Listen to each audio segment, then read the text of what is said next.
Welcome back, everybody. We are here for another episode of Beyond the Headlines, Making Childbirth Safer. I'm Eleni Tsigas, I'm the CEO of the Preeclampsia Foundation, and we are so fortunate today to be talking to Rachel Yencha.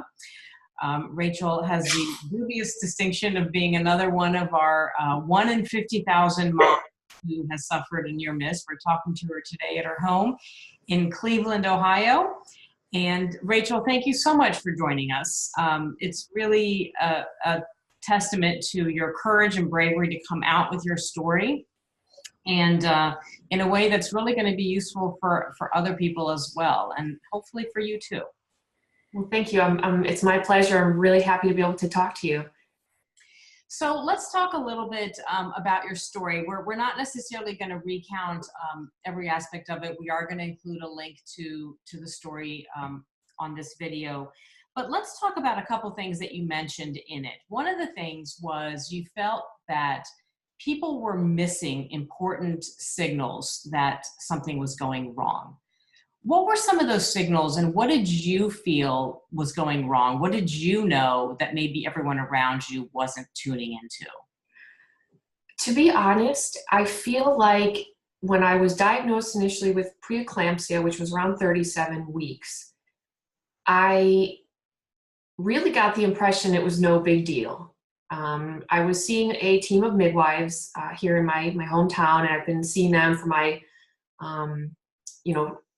female care for a decade or more.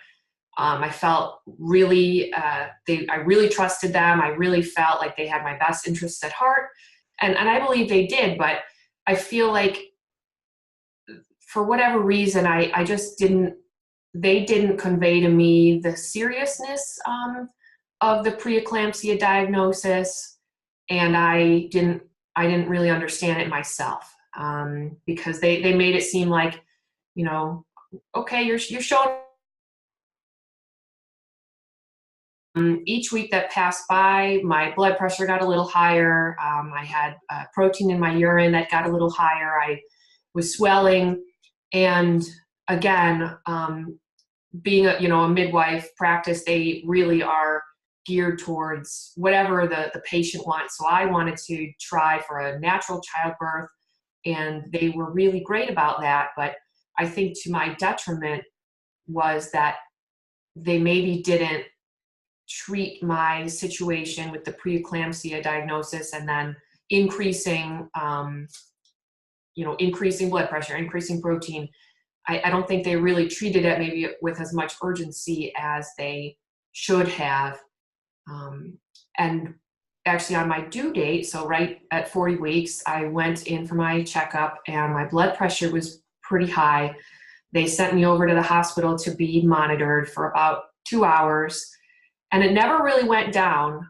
They kept having me, lay on my side or do deep breathing to try and get my blood pressure down. It never really went down, but they ended up deciding to let me go home and come back in 2 days. So, again, looking back, I question that decision. I truly wasn't ready to have the baby myself. And again, I was trying to let everything happen naturally. I wanted to go into spontaneous labor. I felt like I felt okay with them sending me home. But again, I didn't realize the seriousness of what my blood pressure numbers meant. What could happen to me if they skyrocketed, which ended up happening 2 days later, which is the day that I ended up being admitted and induced. But even then, when we were at my checkup, my blood pressure was somewhere around 198 over 99. And I asked if, again, not realizing the seriousness of that number, I asked if I could go home to get my bag and to take our dog to my parents' house. And they let us go home, which is shocking to me now in hindsight, knowing what I know. I could have had a seizure. I could have died right then and there in that hour that they let me go home. So in hindsight, with the benefit of all of this on-the-job training, if you will, in hindsight, what advice would you give to providers, to nurses, doctors, for how you would have been an appropriate kind of education and information that straddles that line that we often struggle with between being overly alarmist and dramatic and scaring women, which is what we have to combat sometimes from providers' concerns about this issue of patient education, and what would have been an appropriate amount and kind of information for you to have been armed with?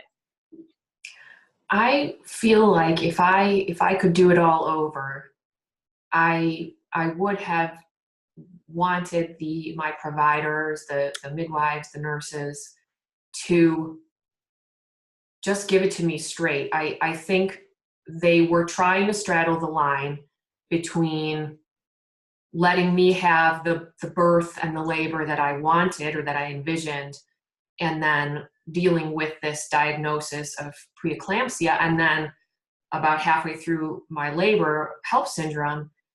And I wish that they would have just maybe been a little more, I don't want to say confident, but I wish maybe they would have been a little more decisive and said, no, Rachel, this is what's happening. You're getting admitted now, and this baby's coming out now.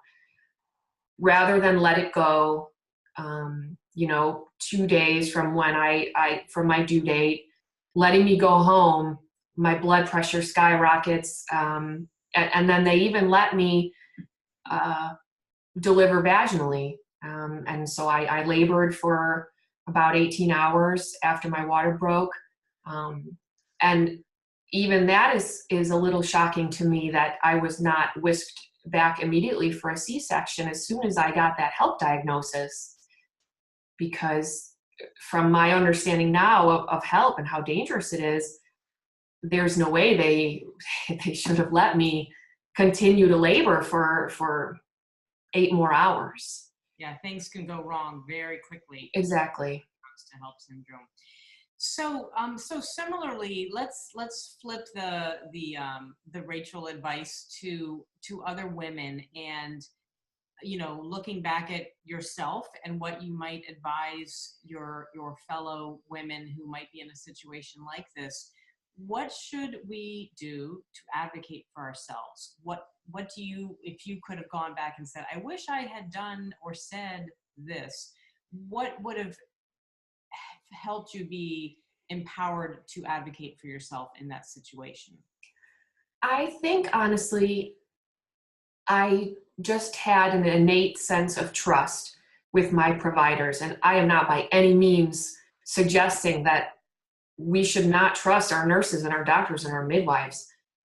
I truly believe they have our best interests at heart, but I think I would have maybe just questioned for myself a little harder whether I was getting the right care or the best care. I think I did some Googling, but again, you mentioned before there's the line to straddle between being alarmist and being just informative, and Googling can end up with a lot of scary situations. And while it is what ended up happening to me, I wish I would have just trusted my providers, trusted the midwives, trusted the nurses, but then did my own research, even while I was there in the hospital having my blood pressure monitored, and asked more questions, because I think they kind of exuded that it was not a big deal what was going on with me, when in fact it really was. But I didn't know that I should ask that. So I wish I would have asked more questions, and that would be my advice to mothers now, or women who are planning on getting pregnant in the future, is just to really do your research. Look for support groups on Facebook.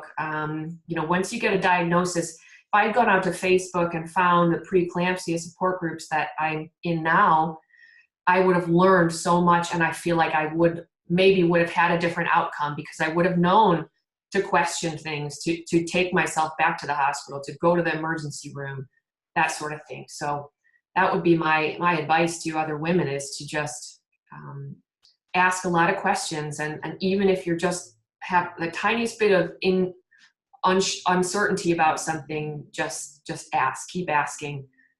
Don't take no for an answer.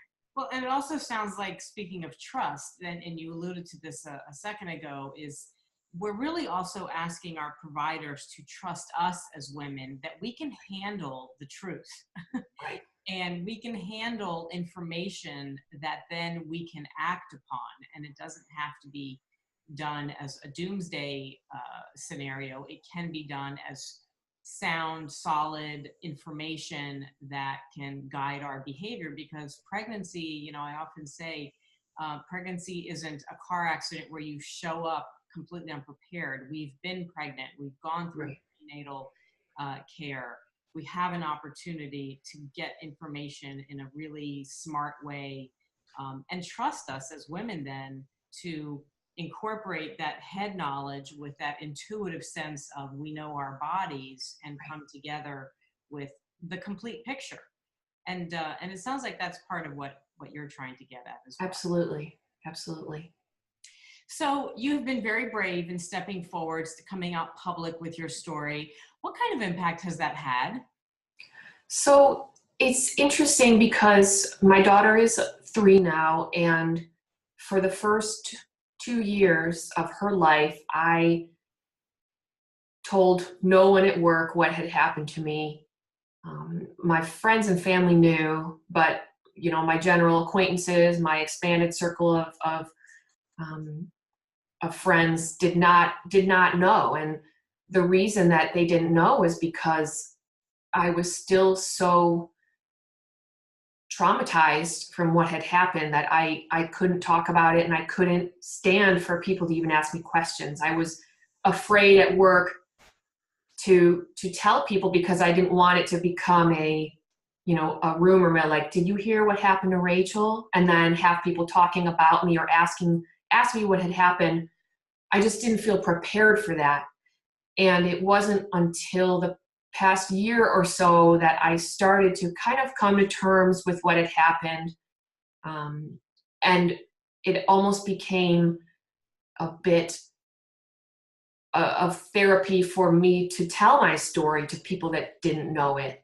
And that's kind of what happened once I was signed up to do the London Marathon for the Preeclampsia Foundation and Action on Preeclampsia in England. And that really spurred my confidence in telling people what I had went through and why I was doing this, and how it had affected my life. So it really has been, I never would have thought that what happened to me after my daughter was born would have any positive influence on my life, but I can't tell you how much it has given me, how many opportunities it's given me to advocate for myself and for other women, and try to bring light to what's happening here in the United States.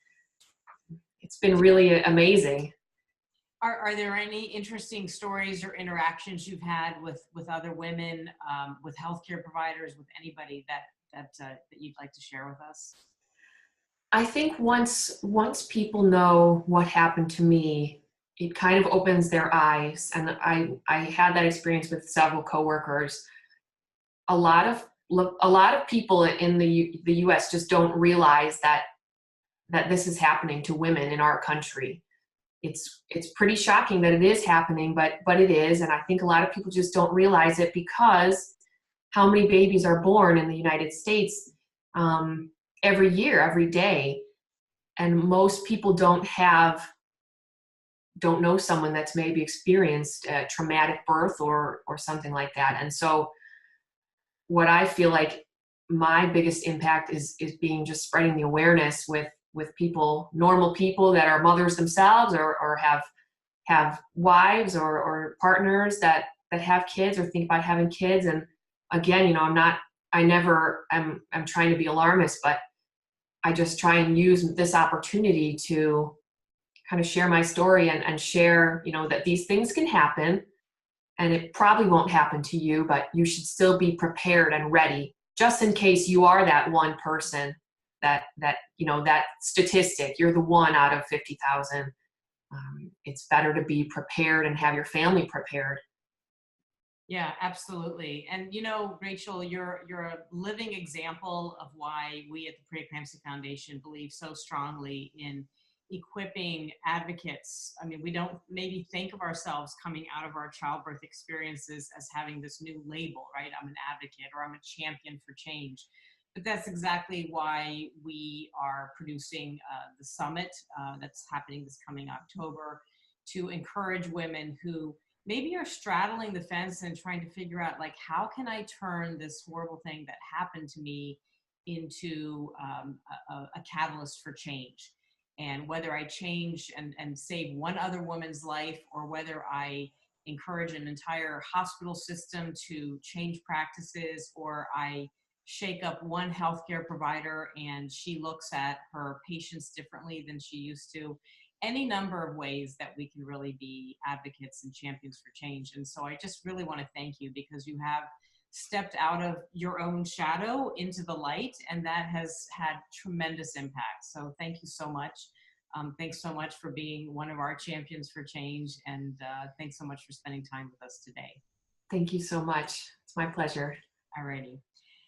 Check the links below. We're going to be providing more information for how you too can be a champion for change.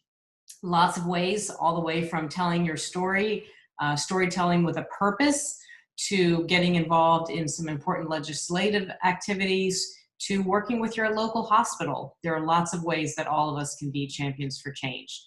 So thank you for being with us today on Behind the Headlines, Making Childbirth Safer. I'm Eleni Tsigas with the Preeclampsia Foundation.